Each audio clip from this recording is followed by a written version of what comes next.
Sejam todos bem-vindos ao canal Companheiros da Luz. Leitura do livro Evolução em Dois Mundos. Coleção A Vida no Mundo Espiritual, obra do Espírito André Luiz, por Chico Xavier e Valdo Vieira. Iniciemos então a leitura do capítulo 2. Corpo Espiritual. 1. Retrato do corpo mental. Para definirmos de alguma sorte o corpo espiritual, é preciso considerar, antes de tudo, que ele não é reflexo do corpo físico, porque, na realidade, é o corpo físico que o reflete, tanto quanto ele próprio. O corpo espiritual retrata em si o corpo mental que lhe preside a formação. Do ponto de vista da constituição e função em que se caracteriza na esfera imediata ao trabalho do homem, após a morte, é o corpo espiritual o veículo físico por excelência, com sua estrutura eletromagnética, algo modificado no que tange aos fenômenos genésicos e nutritivos, de acordo, porém, com as aquisições da mente que o maneja.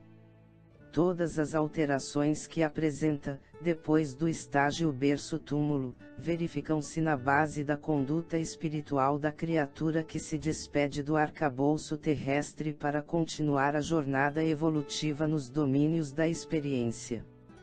Claro está, portanto, que é ele santuário vivo em que a consciência imortal prossegue em manifestação incessante, além do sepulcro, formação sutil, urdida em recursos dinâmicos, extremamente porosa e plástica, em cuja tessitura as células, noutra faixa vibratória, a face do sistema de permuta visceralmente renovado, se distribuem mais ou menos à feição das partículas coloides, com a respectiva carga elétrica, comportando-se no espaço segundo a sua condição específica e apresentando estados morfológicos conforme o campo mental a que se ajusta. 2. Centros vitais. Estudado no plano em que nos encontramos, na posição de criaturas desencarnadas, o corpo espiritual ou psicossoma é, assim, o veículo físico, relativamente definido pela ciência humana, com os centros vitais que essa mesma ciência, por enquanto, não pode perquirir e reconhecer. Nele possuímos todo o equipamento de recursos automáticos que governam os bilhões de entidades microscópicas a serviço da inteligência, nos círculos de ação em que nos demoramos, recursos esses adquiridos vagarosamente pelo ser em milênios e milênios de esforço e recapitulação, nos múltiplos setores da evolução anímica. É assim que, regendo a atividade funcional dos órgãos relacionados pela fisiologia terrena, nele identificamos o centro coronário, instalado na região central do cérebro, sede da mente, centro que assimila os estímulos do plano superior e orienta a forma, o movimento, a estabilidade, o metabolismo orgânico e a vida consciencial da alma encarnada ou desencarnada, nas cintas de aprendizado que lhe corresponde no abrigo planetário. O centro coronário supervisiona, ainda, os outros centros vitais que lhe obedecem ao impulso, procedente do espírito, assim como as peças secundárias de uma usina respondem ao comando da peça motor de que se serve o tirocínio do homem para concatená-las e dirigi-las. Desses centros secundários, entrelaçados no psicossoma e, consequentemente, no corpo físico, por redes plexiformes, destacamos o centro cerebral contíguo ao coronário, com influência decisiva sobre os demais, governando o córtice encefálico na sustentação dos sentidos, marcando a atividade das glândulas endocrínicas e administrando o sistema nervoso, em toda a sua organização, coordenação, atividade e mecanismo, desde os neurônios sensitivos até as células efetoras. O centro laríngeo, controlando notadamente a respiração e a fonação, o centro cardíaco, dirigindo a emotividade e a circulação das forças de base, o centro esplênico, determinando todas as atividades em que se exprime o sistema hemático, dentro das variações de meio e volume sanguíneo, o centro gástrico, responsabilizando-se pela digestão e absorção dos alimentos densos ou menos densos que, de qualquer modo, representam concentrados fluídicos penetrando-nos a organização, e o centro genésico, guiando a modelagem de novas formas entre os homens ou o estabelecimento de estímulos criadores, com vistas ao trabalho, à associação e à realização entre as almas. 3. Centro coronário. Temos particularmente no centro coronário o ponto de interação entre as forças determinantes do espírito e as forças fisiopsicossomáticas organizadas.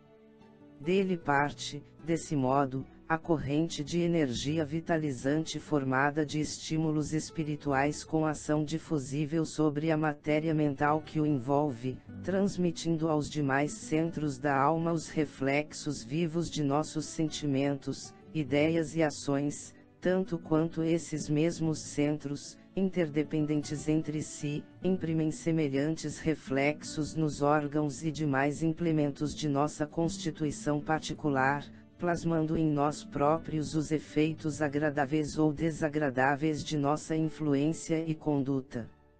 A mente elabora as criações que lhe fluem da vontade, apropriando-se dos elementos que a circundam, e o centro coronário incumbe-se automaticamente de fixar a natureza da responsabilidade que lhes diga respeito, marcando no próprio ser as consequências felizes ou infelizes de sua movimentação consciencial no campo do destino.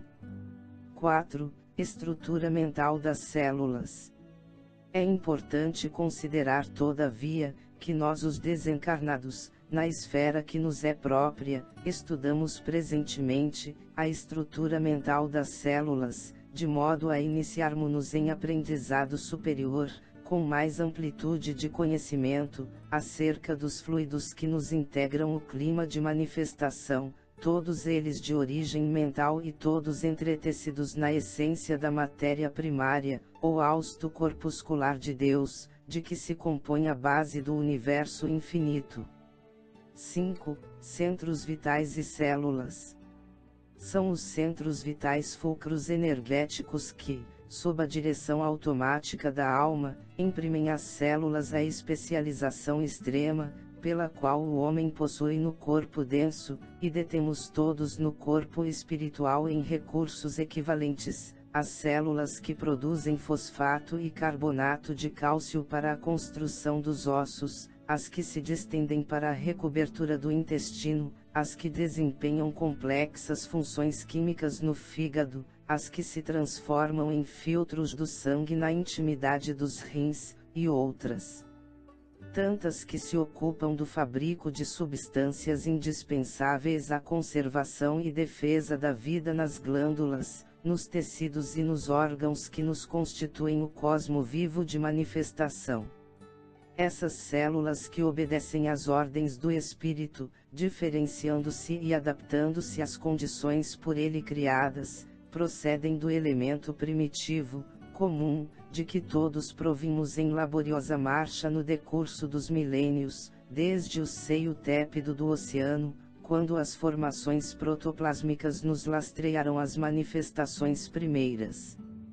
Tanto quanto a célula individual, a personalizar-se na ameba, ser unicelular que reclama ambiente próprio e nutrição adequada para crescer e reproduzir-se, garantindo a sobrevivência da espécie no oceano em que respira, os bilhões de células que nos servem ao veículo de expressão, agora domesticadas, na sua quase totalidade em funções exclusivas, necessitam de substâncias especiais, água, oxigênio e canais de exoneração excretória para se multiplicarem no trabalho específico que nosso espírito lhes traça, encontrando porém, esse clima que lhes é indispensável, na estrutura aquosa de nossa constituição fisiopsicossomática, a expressar-se nos líquidos extracelulares, formados pelo líquido intersticial e pelo plasma sanguíneo. 6. Exteriorização dos centros vitais. Observando o corpo espiritual ou psicossoma, desse modo, Em nossa rápida síntese, como veículo eletromagnético, qual o próprio corpo físico vulgar, reconheceremos facilmente que, como acontece na exteriorização da sensibilidade dos encarnados, operada pelos magnetizadores comuns, os centros vitais a que nos referimos são também exteriorizáveis, quando a criatura se encontre no campo da encarnação, fenômeno esse a que atendem habitualmente os médicos e enfermeiros desencarnados, durante o sono vulgar, no auxílio a doentes físicos de todas as latitudes da Terra, plasmando renovações e transformações no comportamento celular, mediante intervenções no corpo espiritual, segundo a lei do merecimento, recursos esses que se popularizarão na medicina terrestre do grande futuro. 7. Corpo espiritual depois da morte.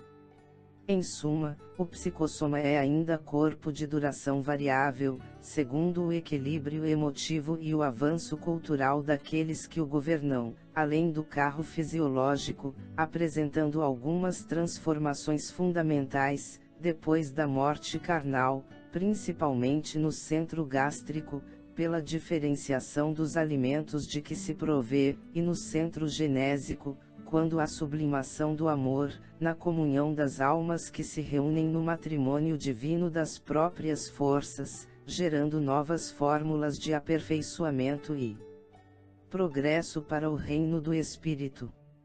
Esse corpo que evolve e se aprimora nas experiências de ação e reação, no plano terrestre e nas regiões espirituais que lhe são fronteiriças, é suscetível de sofrer alterações múltiplas, com alicerces na adinamia proveniente da nossa queda mental no remorso, ou na hiperdinamia imposta pelos delírios da imaginação, a se responsabilizarem por disfunções inúmeras da alma, nascidas do estado de hipo e hipertensão no movimento circulatório das forças que lhe mantém o organismo sutil, e pode também desgastar-se, na esfera imediata à esfera física, para nela se refazer, através do renascimento, segundo o molde mental pré-existente, ou ainda restringir-se a fim de se reconstituir de novo, no vaso uterino, para a recapitulação dos ensinamentos e experiências de que se mostre necessitado, de acordo com as falhas da consciência perante a lei. Outros aspectos do psicossoma examinaremos quando as circunstâncias nos induzam a apreciar-lhe o comportamento nas regiões espirituais vizinhas da Terra, dentro das sociedades afins, em que as almas se reúnem conforme os ideais e as tarefas nobres que abraçam, ou segundo as culpas dilacerantes ou tendências inferiores em que se sintonizam, geralmente preparando novos eventos, alusivos às necessidades e problemas que lhes são peculiares nos domínios da reencarnação imprescindível. André Luiz. Pedro Leopoldo, 19 de janeiro de 1958. Chegamos ao final deste capítulo. Não percam o próximo de número 3, Evolução e Corpo Espiritual. Muito obrigado, boa reflexão. Que Jesus abençoe a todos.